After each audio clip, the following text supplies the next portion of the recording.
আঘ্রাণ রান্নাঘরে স্বাগত। আজ আমি দেখাবো ভেটকি মাছের পাতুরি। ভেটকি মাছের পাতুরি আপনারা খুব সহজভাবে বাড়িতেই বানিয়ে নিতে পারেন।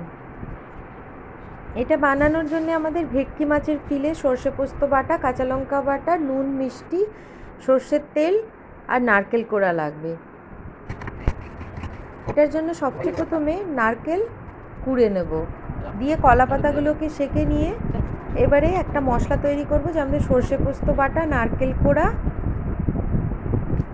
একটু হলুদ গুঁড়ো,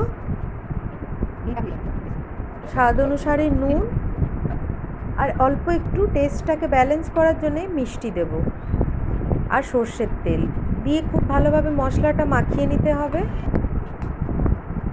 এবারে ভেটকি মাছের ফিলেগুলোকে এই মশলার মধ্যে দিয়ে খুব ভালোভাবে মিক্স করে নিতে হবে।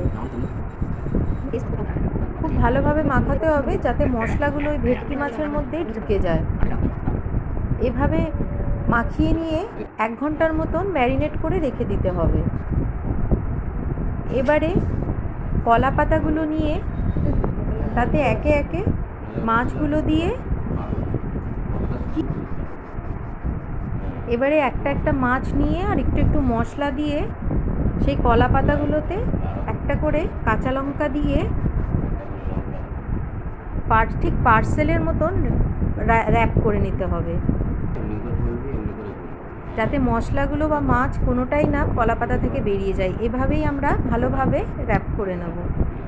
আর আমি টুথপিক দিয়ে এটাকে সিল করেছি, আপনারা চাইলে সুতো দিয়েও করতে পারেন, কিন্তু টুথপিক দিয়ে করলে খাওয়ার সময় অসুবিধা হয় না, খুব ভালোভাবেই আপনারা খুলে খেতে পারবেন, কোনো অসুবিধেই হবে না। তাই আমি টুথপিক দিয়েই করেছি, আপনারাও একবার টুথপিক দিয়ে করে দেখবেন। এবারে একে একে সব মাছগুলো আমরা এভাবেই করে নেব। নিয়ে একটা চাটু বসিয়ে দেবো গ্যাসে, আর তাতে সর্ষের তেল দিয়ে এই মাছগুলো দিয়ে অল্প করে জল দিয়ে একটা ঢাকা দিয়ে দেবো।